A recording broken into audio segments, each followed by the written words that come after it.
बड़ौदा विधानसभा उपचुनाव 3 नवंबर को होंगे। आदर्श आचार संहिता हुई लागू। 10 नवंबर को होंगे परिणाम घोषित।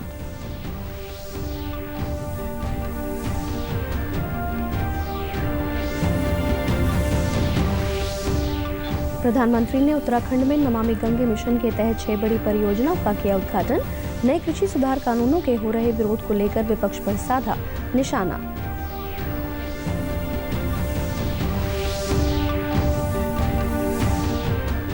प्रदेश के कृषि विशेषज्ञों ने नए कृषि सुधार विधेयक को बताया लाभकारी। किसानों ने भी किया कृषि विधेयक का समर्थन।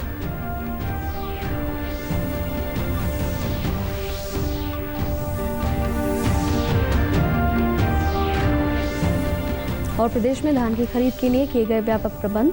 मंडी में धान बेचने आए किसानों ने अच्छी कीमत मिलने पर जताई खुशी। नमस्कार, मैं पल्लवी और अब समाचार विस्तार से। चुनाव आयोग ने बड़ौदा विधानसभा उपचुनाव के लिए तारीख का ऐलान कर दिया है। इस सीट पर मतदान 3 नवंबर को होगा और 10 नवंबर को परिणाम घोषित किए जाएंगे। उपचुनाव के लिए 9 अक्टूबर को अधिसूचना जारी होगी और इसके साथ ही नामांकन प्रक्रिया शुरू होगी, जो 16 अक्टूबर तक चलेगी। 17 अक्टूबर को नामांकन पत्रों की जांच होगी और 19 अक्टूबर तक प्रत्याशी अपना नाम वापस ले सकता है। चुनाव आयोग की घोषणा के बाद आदर्श आचार संहिता लागू हो गई है। 12 अप्रैल 2020 को बड़ौदा सीट से विधायक कृष्ण हुड्डा के निधन होने से ये सीट खाली हुई थी, जिस पर 3 नवंबर को उपचुनाव हो रहा है। प्रधानमंत्री ने आज वीडियो कॉन्फ्रेंस के जरिए उत्तराखंड में नमामि गंगे मिशन के तहत 6 बड़ी परियोजनाओं का उद्घाटन किया। इस दौरान प्रधानमंत्री ने कुछ महत्वपूर्ण बातें भी कहीं। प्रधानमंत्री ने अपने संबोधन में नए कृषि सुधार कानूनों के हो रहे विरोध को लेकर विपक्ष पर निशाना साधा है। उन्होंने कहा है कि आज जब केंद्र सरकार किसानों को उनके अधिकार दे रही है, तो भी ये लोग विरोध पर उतर आए हैं। ये लोग चाहते हैं कि देश का किसान खुले बाजार में अपनी उपज ना बेच पाए।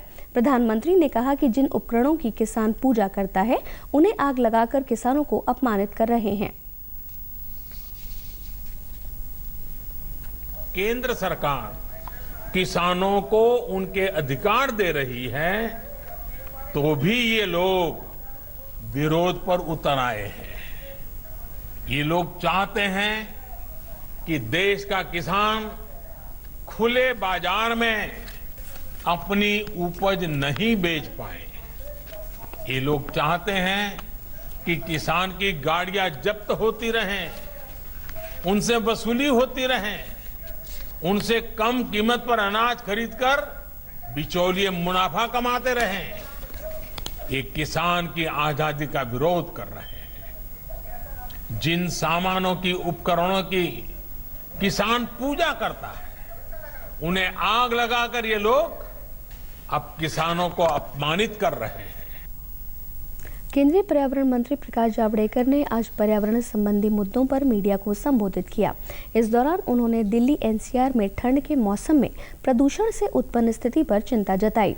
उन्होंने कहा कि इस मुद्दे पर मंत्री स्तरीय बैठक 1 अक्टूबर को होगी। बैठक में पंजाब, हरियाणा, दिल्ली, राजस्थान और उत्तर प्रदेश के पर्यावरण मंत्री भी शामिल होंगे।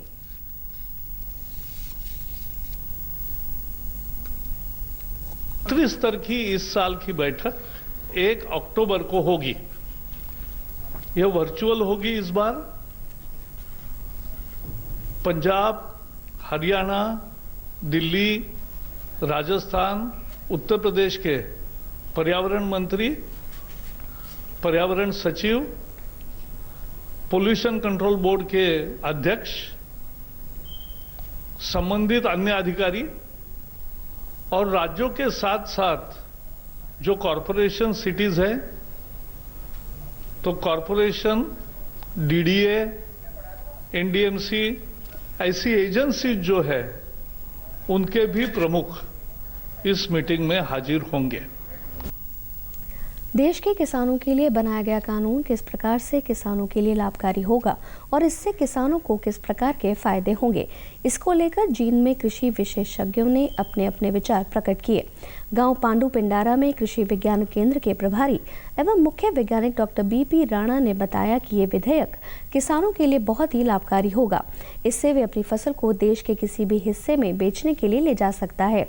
वो अपनी फसल का भंडारण भी कर सकता है और भाव आने पर उसे बेच सकता है।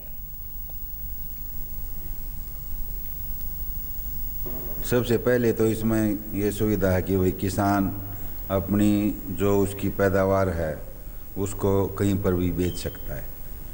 उसमें एक ज़िले से या एक स्टेट से दूसरी स्टेट में जाने में कोई भी दिक्कत नहीं रहेगी, कोई मुश्किल नहीं रहेगी। वो कहीं पर भी जहाँ पर भी उसको ये लगे कि भाई रेट अच्छा मिल रहा है वहीं जाकर वो बेच सकता है।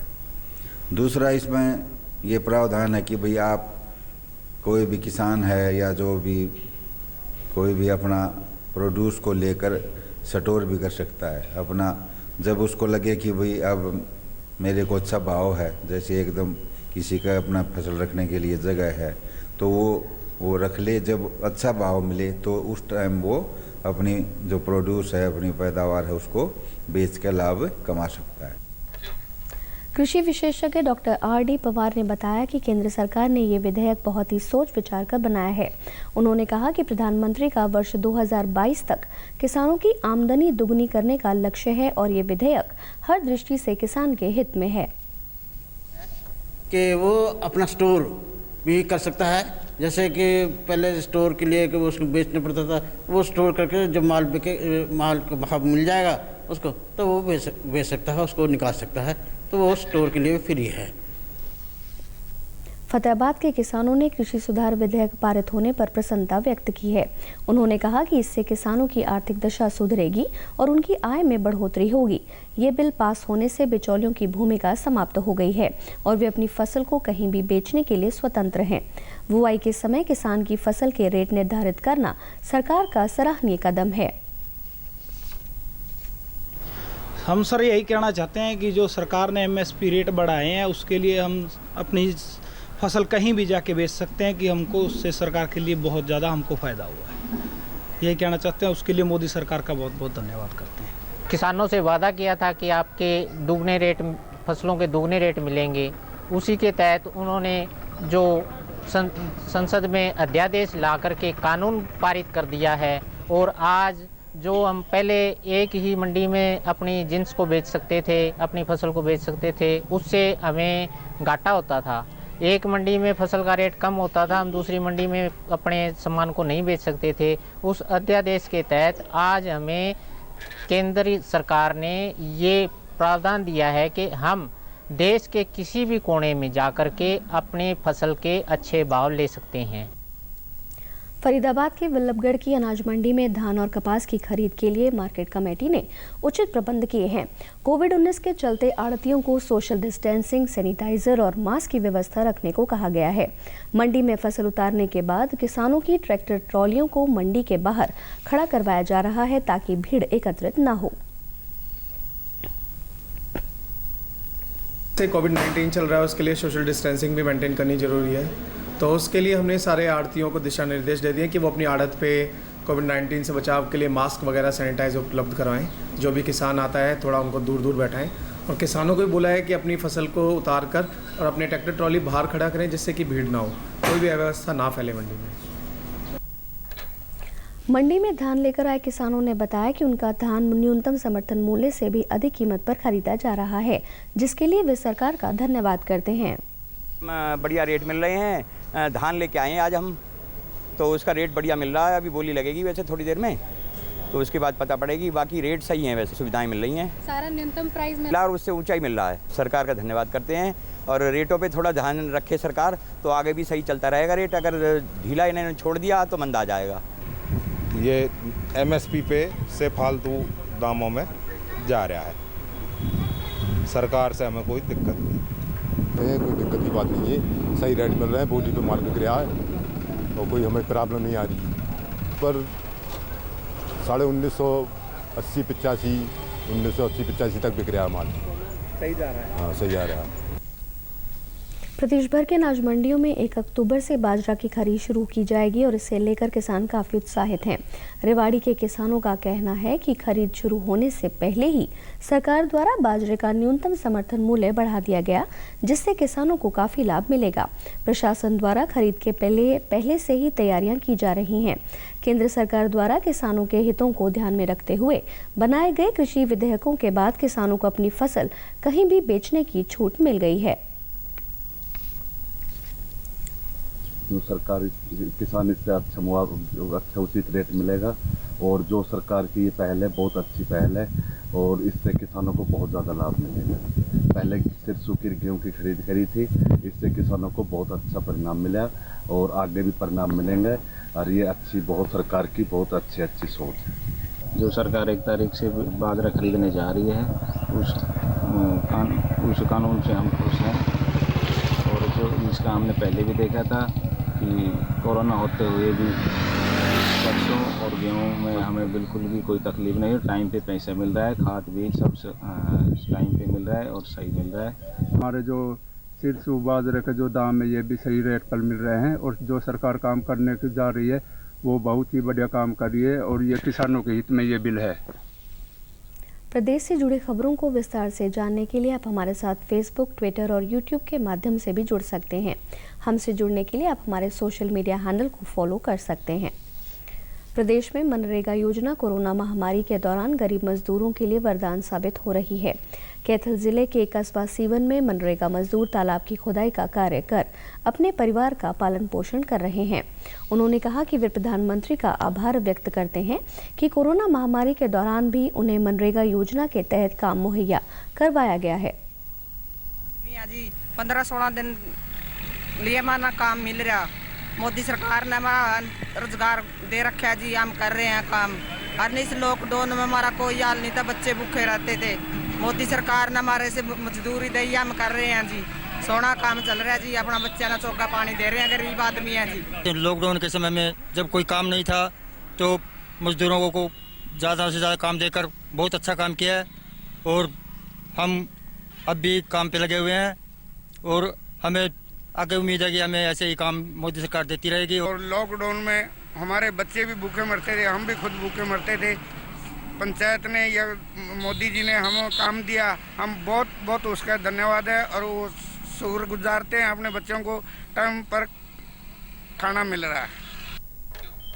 सीवन के सरपंच प्रतिनिधि अमरेंद्र खारा ने बताया कि कोरोना महामारी को देखते हुए मनरेगा मजदूरों को गांव में ही काम दिया जा रहा है ताकि वे अपनी आजीविका अच्छी तरह से चला सकें। ਇਹਦਾ ਕੰਮ ਸਾਡੇ ਸੀਵਨ ਦੇ ਵਿੱਚ ਪਿਛਲੇ 5 ਸਾਲਾਂ ਤੋਂ ਰੂਟੀਨ 'ਚ ਹੀ ਚੱਲ ਰਿਹਾ ਜੀ। ਪਹਿਲਾਂ ਨਹਿਰਾਂ ਦਾ ਕੰਮ ਚੱਲਦਾ ਰਿਹਾ ਹੈ, ਹੁਣ ਤੋਂ ਬਾਅਦ ਹੁਣ ਅਸੀਂ ਤਲਾਬਾਂ ਦਾ ਪਹਿਲਾਂ ਸਫਾਈ ਕਰਾਈ ਸੀ, ਹੁਣ ਦੁਬਾਰਾ ਫਿਰ ਤਲਾਬਾਂ ਜਿਹੜੀ ਖੁੰਬੀ ਹੋਈ ਹੈ ਇਹਦਾ ਕੰਮ ਚੱਲ ਰਿਹਾ ਹੈ।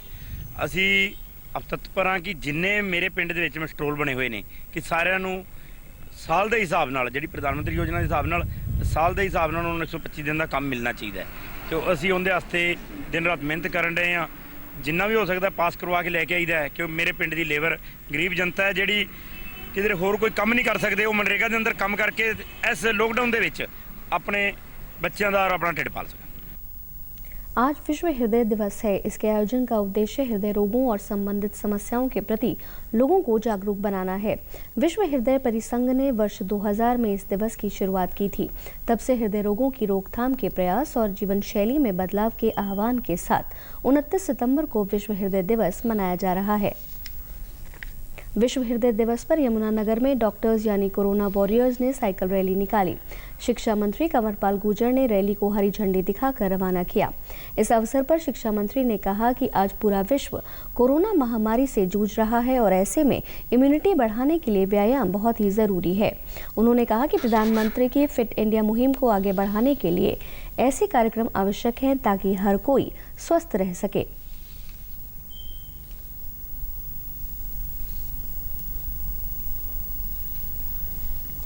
आज विश्व हृदय दिवस है और उसमें आज ये साइकिलिंग का प्रोग्राम यहाँ पे रखा गया है लोगों को जागरूक करने के लिए। और मैं समझता हूँ कि बहुत अच्छा प्रयास है, लोगों को इतना जागरूक किया जाए। आदरणीय मोदी जी ने जिस प्रकार से कहा कि फिट इंडिया, तो उसी का ये कि ये भी एक वो है कि अपने आप को ठीक और स्वस्थ रखना। हम जो भी कुछ करना चाहते हैं, चाहे कोई भी काम करना चाहते हैं, चाहे हम बिजनेस करना चाहते हैं, राजनीति करना चाहते हैं, खेती करना चाहते हैं, शिक्षक है, कोई भी काम करना चाहते हैं तो उसके लिए एक अच्छी स्वास्थ्य की जरूरत है, अच्छी सेहत की जरूरत है। मुख्य चिकित्सा अधिकारी डॉक्टर विजय दहिया ने बताया कि विश्व हृदय दिवस पर आयोजित इस रैली का मुख्य उद्देश्य यही है कि सभी अपने स्वास्थ्य के प्रति जागरूक हों। हर डे के उपलक्ष्य में आज ये साइकिल रैली का आयोजन किया गया और माननीय शिक्षा मंत्री हरियाणा श्री कंवरपाल जी ने इसका झंडी दिखाकर न केवल शुभारंभ किया बल्कि पूरी रैली में वो डिम्पल सिंह में से सिविल हॉस्पिटल तक हमारे साथ चले। ये एक संदेश देती है रैली कि आज के समय में हम लाइफस्टाइल डिजीज से कैसे लड़ सकते हैं, और कोविड के समय में इसका महत्व और भी बढ़ जाता है, क्योंकि हमारी जो मॉर्बिडिटी हो रही है या कुछ अनफॉर्चुनेट मोर्टेलिटी हो रही है वो सभी उन्हीं लोगों की हो रही है जिनमें कोई ना कोई कोमॉर्बिडिटी है। और अंत में इस बुलेटिन के मुख्य समाचार एक बार फिर। बड़ौदा विधानसभा उपचुनाव 3 नवंबर को होंगे, आदर्श आचार संहिता हुई लागू, 10 नवंबर को होंगे परिणाम घोषित।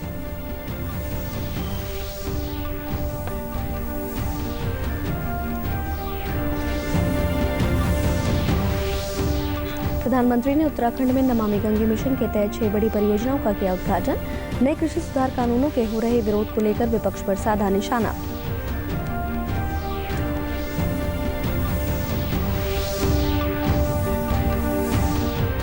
प्रदेश के कृषि विशेषज्ञों ने नए कृषि सुधार विधेयक को बताया लाभकारी, किसानों ने भी किया कृषि विधेयक का समर्थन।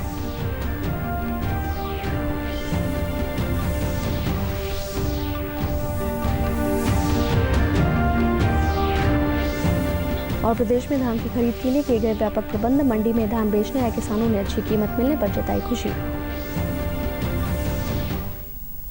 समाचारों में आज बस इतना ही। नमस्कार।